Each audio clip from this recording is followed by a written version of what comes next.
Žiūrėk, vat, kur man įdomu iš tikrųjų, kad pagal nutylėjimą yra blogai nežinoti.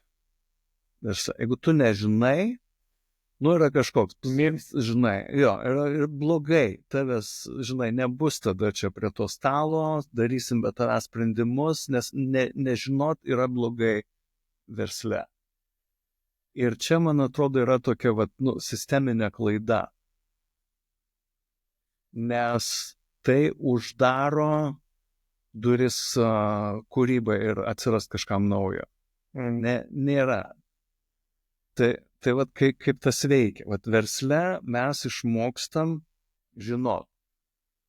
Visada žinau. Biudžetuoju metus. Biudžetavimas, žinai, pavyzdys. Biudžetuoju ir žinau, kaip bus mano metai. Aš susirašiau, pasitvirtinom su skyriais, susibiudžetavom, žinom, ne va tai.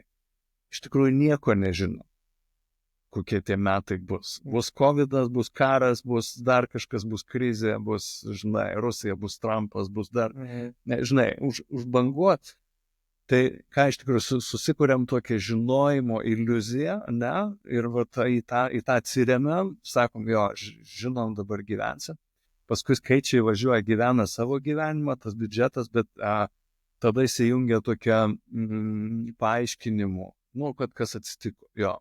Šito nežinojom, tai negalėjom biudžetuoti, čia, tada, žinai, peršrimtus biudžetus. Pavyzdys, kaip versle reikia žinoti.